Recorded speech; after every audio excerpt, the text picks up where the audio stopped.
ഇന്ത്യയുടെ ഊർജ്ജ നയത്തിലെ ഒരു പ്രധാനപ്പെട്ട വഴിത്തിരിവിനെക്കുറിച്ചാണ് ഇന്ന് നമ്മൾ സംസാരിക്കുന്നത്.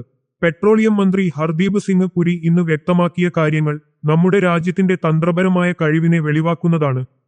ഇവിടെയാണ് നമ്മൾ ശ്രദ്ധിക്കേണ്ട ഒരു പ്രധാന കാര്യം. 2022 ഫെബ്രുവരിയിൽ റഷ്യയിൽ നിന്നുള്ള നമ്മുടെ എണ്ണ ഇറക്കുമതി വെറും 0.2% മാത്രമായിരുന്നു. എന്നാൽ ഇന്ന് അത് 30% ഉയർന്നിരിക്കുന്നു.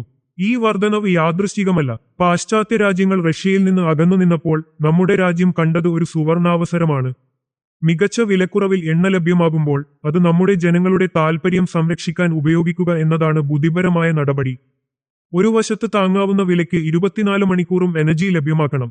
മറുവശത്ത് ഗ്രീൻ എനർജിയിലേക്കുള്ള മാറ്റവും ഉറപ്പാക്കണം. ഇത് രണ്ടും സമന്വയിപ്പിക്കുക എന്നത് സങ്കീർണമായ കാര്യമാണ്. എന്നാൽ നമ്മുടെ രാജ്യം അത് വിജയകരമായി ചെയ്തുകൊണ്ടിരിക്കുന്നു. നമ്മൾ ആരുടെയും മുന്നിൽ തലകുനിക്കുന്ന രാജ്യമല്ല. യാതൊരു രാജ്യത്തോടും പ്രത്യേക പ്രതിബദ്ധതയില്ല. ഏറ്റവും മികച്ച സാമ്പത്തിക നേട്ടം തരുന്ന എണ്ണ ഇറക്കുമതി ചെയ്യുക എന്നതാണ് നമ്മുടെ നയം. പേയ്മെന്റ് രീതികളിലും നമ്മൾ വളരെ സ്മാർട്ടാണ്. ഡോളർ ആണെങ്കിൽ ഡോളർ, പ്രാദേശിക കറൻസി ആണെങ്കിൽ അതും. മഹാരാഷ്ട്രയിലെ രത്നഗിരി റിഫൈനറി പദ്ധതിയിലും നമ്മുടെ പ്രാഗൽഭ്യം കാണാം. 60 മില്യൺ മെട്രിക് ടൺ ശേഷിയുള്ള ഒറ്റ റിഫൈനറിക്ക് പകരം 20 മില്യൺ മെട്രിക് ടൺ വീതമുള്ള 3 റിഫൈനറികൾ. ഇത് കൂടുതൽ പ്രായോഗികവും നടപ്പിലാക്കാൻ എളുപ്പവുമാണ്.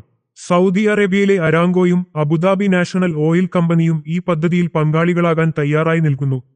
ആഗോള എണ്ണ വിപണിയിലെ സ്ഥിതിഗതികൾ നമുക്ക് അനുകൂലമാണ്. ചില രാജ്യങ്ങൾ ഉത്പാദനം കുറച്ചിട്ടും വിപണിയിൽ ധാരാളം എണ്ണ ലഭ്യമാണ്. ഇത് നമ്മുടെ വിലപേശൽ ശേഷി വർദ്ധിപ്പിക്കുന്നു. ഇന്ത്യയുടെ ഊർജ്ജ നയം കാണിക്കുന്നത് ഇതാണ്. രാജ്യത്തിന്റെ താൽപര്യങ്ങളാണ് പരമപ്രധാനം. അതേസമയം അന്താരാഷ്ട്ര ബന്ധങ്ങളും നിലനിർത്തണം. സാമ്പത്തിക വളർച്ചയും പരിസ്ഥിതി സംരക്ഷണവും സമന്വയിപ്പിക്കണം.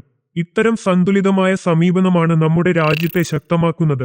ഇത്തരം തന്ത്രപരമായ തീരുമാനങ്ങൾ നമ്മുടെ രാജ്യത്തെ ശക്തിപ്പെടുത്തുമ്പോൾ നമുക്ക് അഭിമാനിക്കാം. ഈ വീഡിയോ ഇഷ്ടമായെങ്കിൽ ലൈക്ക് ചെയ്യാനും ഇതുപോലുള്ള കൂടുതൽ വീഡിയോകൾ കാണുന്നതിനായി സബ്സ്ക്രൈബ് ചെയ്യാനും മറക്കരുത്.